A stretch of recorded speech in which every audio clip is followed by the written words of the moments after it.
ચાલુ ક્યાં છે? તમે હા હા હા, બોલો બોલો. રતિભાઈ, ઓળખાણ આપો, પરિચય આપો. મારું નામ રતિલાલ વિઠ્ઠલભાઈ શેઠિયા, ગામ ગુણાતીતપુર, તાલુકો ભચાઉ, જિલ્લો કચ્છ ભુજ. જે તમે અત્યારે શેઠિયા ફાર્મની અંદર જે મુલાકાતે જે ગિરીશભાઈને બધા આવ્યા છો, તો તમારો જે મારો જીવામૃતનો જે પ્લાન છે એ તમને આખો મિક્સિંગ પ્લાન છે ઓટોમેટિક, જે 25,000 લીટર સિસ્ટમનો પ્લાન છે. દરરોજનું 5,000 લીટર જીવામૃત તૈયાર થાય છે અંદર. તમે જે આ ટાંકી જોઈ રહ્યા છો એ ટાંકીની અંદર દરરોજનું 250 કિલો ગોબર, 250 લીટર ગૌમૂત્ર, ગોળ, લોટ આ બધું અંદર થઈ ને ઓટોમેટિક આમાં મોટરથી મડ પંપ દ્વારા મિક્સિંગ થાય છે. મિક્સિંગ થઈ ને 10 મિનિટ એને ચલાવીએ છીએ એટલે કોઈ પણ જાતના લેબર ચાર્જ વગર આખું એકદમ એક સ્લરી એક રસ બની જાય છે. ને ત્યારબાદ અહીંથી તમે સામે જોઈ રહ્યા છો કે જે 5,000 લીટરના 5 ટાંકા બનાવેલા છે મોટા, એ 25,000 લીટર સિસ્ટમ છે. એમાં જે ટાંકો ભરવાનો છે દરરોજનો એનો વાલ ઓપન કરવામાં આવે છે. ત્યારબાદ એનો સામે ખાલી બી ઓટોમેટિક ફિલ્ટર ઓલી બાજુ પાછળનો ભાગમાં બનાવેલું છે ઓટોમેટિક પ્લાન. ને જે ટાંકો ભરીએ એ ખાલી કરવાનો, એક ભરવાનો, આખું ઓટોમેટિક મોટર થઈ છે ભરાય છે. એક પણ લેબર ચાર્જ લાગ્યા વગર એક જ માણસ ઓપરેટ છે, 100% કામ થઈ જાય છે. ને 5,000 લીટર દરરોજનું ગળાઈને ઓટોમેટિક ડ્રીપમાં જતું રહે છે ને 5,000 લીટર દરરોજનું નવું પ્રિપેરેશન થઈ જાય છે. આખો ઓટોમેટિક પ્લાન 25,000 લીટર સિસ્ટમનો બનાવેલો છે આપણા પ્લાનિંગ થઈ. અચ્છા, ગોબરના ગૌમૂત્ર આવે છે કેવી રીતે સાહેબ? હા, તો મારી બાજુમાં તમે એક ગૌશાળા છે, મારી 30 ગાયો છે દેશી બધી. તો એમાંથી એનું દરરોજનું જે ગોબર ગૌમૂત્ર મળે છે, એક માણસ એના માટે રાખેલો છે આપણો, એ આપણે તમે જોઈ શકો છો. અહીંથી કલેક્ટ કરી ગોબર જી ને સીધું આપણે બાજુમાં જે આપણે મિક્સિંગ ટાંકી બનાવી છે જી ત્યાં લઈ જઈ ને ઓટોમેટિક મોટરના પ્રેશરથી ઓટોમેટિક અંદર પેલું પાણી જોડે મિક્સ થઈ જાય છે ને મોટર ચાલુ કરીએ એટલે આખું. એટલે ગોબર સમજવું સહેલું છે, પણ ગૌમૂત્ર? હા, ગૌમૂત્ર બી મારી બાજુમાં તમે અહીંયા એક અંડરગ્રાઉન્ડ આખી ઓટોમેટિક ટેન્ક છે. તમામ ગાયોનો એક હાઈટેક ટેકનોલોજીથી બનાવેલું છે કે 10 લીટર ગૌમૂત્ર ગાય આપે તો 9 લીટર 9 ml જેટલું 100 ml લોસ થાય છે. ખાલી પૂરેપૂરું ગૌમૂત્ર કલેક્ટ થઈ ને આખી સ્ટોરેજની અંદર આવી જાય છે ને ત્યાંથી એક મોટર દ્વારા ત્યાં આખું શિફ્ટ કરવામાં આવે છે. આ ટાંકો છે તમે 10 ફૂટ બાય 8 ફૂટ બાય 6 ફૂટનો ટાંકો છે ઊંડાઈનો. ટોટલી ચેમ્બરમાં 10 લીટર ગૌમૂત્રમાંથી 9.9 ml જેટલું ગૌમૂત્ર આપણે કલેક્ટ થઈ જાય છે આખી.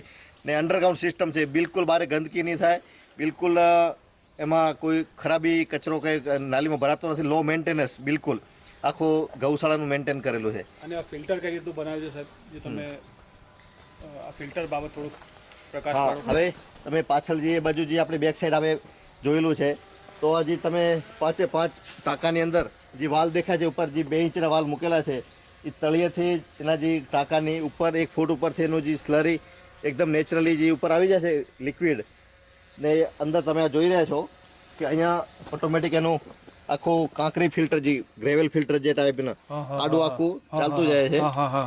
તો તમે પાસ થતું 4 ચેમ્બરમાં પાસ થઈ. પેલું કયું છે? હા, પેલું ચેમ્બર અહીંયા છે. હા, એક મિનિટ. હા આ વાલ ઓપન કરીએ હા એટલે સીધું લિક્વિડ ચાલુ થઈ જાય છે. હા. અહીંથી પસાર થતું સાઈડમાં આગળ જાય છે. આ બીજામાં શું નાખ્યું છે? એમાં કાંકરી ભરેલી છે. કાંકરી. આ ઓપન છે. આ ઓપન છે, આ કાંકરી. આ ઓપન છે પાછું અંદર. આ ઓપન છે, નેચરલી. આ કાંકરી છે આ પાછું. કાંકરી છે. ઓકે.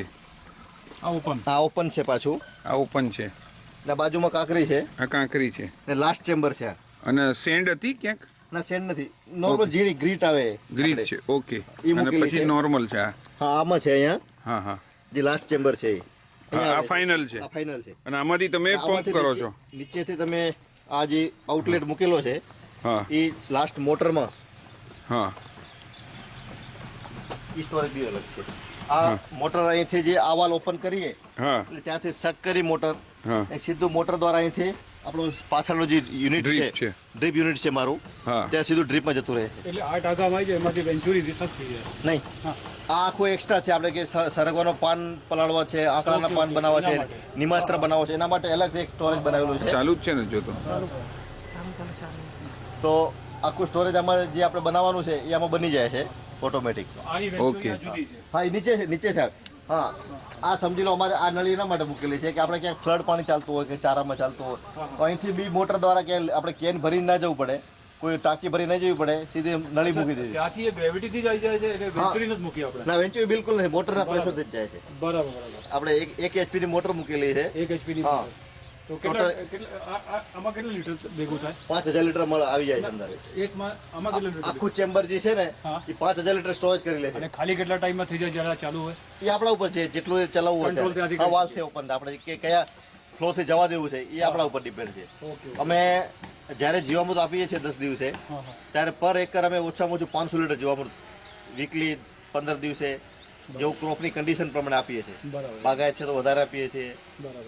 આપણા જીરું છે, અત્યારે શિયાળામાં ઘઉં છે આપણા બંસી, તો એ રીતે અમે 10-15 દિવસે જ્યારે બંસી બી કરવું છે? આ બંસી ઘઉં છે આપણા બધા, એમાં મિક્સ ક્રોપ આપણે આગળ જોયું છે એ પ્રમાણે અંદર એમાં એ આપણે જે નળી છે ડ્રીપ લાઇન દ્વારા છેટ ત્યાં પહોંચાડીએ છીએ. તો આ ટાઈપનું આખું ઓટોમેટિક વન મેન કઈ રીતે લો કોસ્ટ લેબરમાં આખું સિસ્ટમ ચાલે છે અને પર ડે જીવામૃત 5000 લીટર રેડીમેડ થાય છે આખું. અને ટૂંકમાં કહો કેટલા એકર જમીન છે?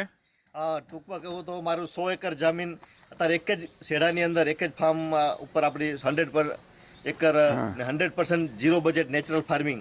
અચ્છા, અને કેટલા સમયથી તમે કરો છો? છેલ્લા 2013 થી આમાં હું છું. 2013 થી 5 વર્ષથી? હા, શરૂઆત તો મેં 2008 થી કરી હતી, હા. પણ ધીરે આપણે જેમ ખ્યાલ આવતો ગયો એ રીતે અત્યારે આ લેવલ ઉપર પહોંચ્યા છીએ. 100% મારું વર્ષનું જે 35-40 લાખનું જે પેસ્ટિસાઇડનું મારું બજેટ હતું પોતાનું, હા. એ અત્યારે ઝીરો કરી દીધું છે બિલકુલ. બહુ સરસ. અને ટોટલ જે ક્રોપ લીધા એમાં મેઇન વધારે વધારે જે કમાણી આપે છે કયા ક્રોપ છે મેઇન ક્રોપ? મેઇન ક્રોપ અમારા જે અત્યારે હોર્ટિકલ્ચર દાડમ છે, ખારેક છે, કેસર કેરી છે અમારી, એની અંદર શાકભાજી મલ્ટી ક્રોપિંગ ચાલે જ છે એવરી. હા, એટલે એ ખર્ચો નીકાળી દે અને પેલામાંથી નેટ ઇન્કમ નીકળે. બસ, ને અમારી ગૌશાળા છે, અમને બી પ્રોફિટેબલ છે, ને અમારી ગાયોને બી અમે કોઈ દિવસ કોઈ બહારનું ફૂડ દાણ છે કોઈ એનું બિલકુલ આપતા નથી. અમારું પોતાનું સરગવાજી અત્યારે બહુ ન્યુટ્રન્સ વેલ્યુ બહુ સારી છે, બધા સિદ્ધ કર્યું છે. તો અમારા ગાયોને દિવસની એક વખત અમે સરગવાના પાનનો લીલો ચારો અમે આપીએ છીએ. હા હા. ને એના જે દાણમાં જોયા તો અમારી ઇન્ટરકોપમાં મેન અમારો દાડમ છે, તેમાં સુભાષ પાલેકર સાહેબના કહેવા પ્રમાણે મકાઈ આપણા જે ફરજિયાત છે, મગફળી અમારો લગાડીએ ચોમાસામાં, એમાં બી મકાઈ લગાડીએ છે.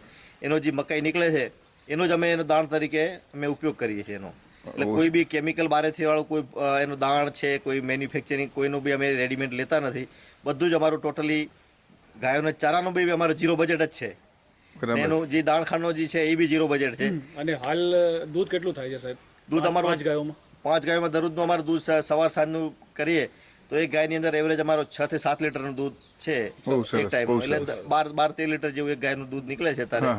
અમારી 6 થી 7 ગાયો છે. બાકી અમારો જે સ્ટાર્ટિંગનો કોન્સેપ્ટ હતો જે દૂધ માટેનો નતો, અમારે ગાયને ગોબર ગૌમૂત્ર, એટલે અમે જ્યારે આજથી 7 વર્ષ પહેલા શરૂઆત કરી ગૌશાળા ગાયો રાખવાની, ત્યારે અમે રખડતી ગાયો જે લોકો જે એમને છોડી દેતા હતા એ ગાયો લઈ આવી ને અમે અમારી રીતે એનો નાની વાછડી મોટી કરી ને ખાલી ગાયના ગોબર ગૌમૂત્રથી મતલબ રાખીને અમે એનો સેવા કરી છે. એવી બધો પ્રેમ લાગી ગયો છે કે એને અમે પહેલા એવું હતું ભાઈ આપણા જરૂરતમંદને આપી દેશું, પણ હવે અમારી પોતાની બધી પરિવાર તરીકે આવી ગયું છે બધી. મારી જોડે 30 ગાયો છે દેશી નસલની અત્યારે બધી. અત્યારે તમે બીજી આગળ જોઈ રહી છે એ તમે બધી ચાલે છે એ રીતનું. સરસ સરસ, આભાર. Thank you.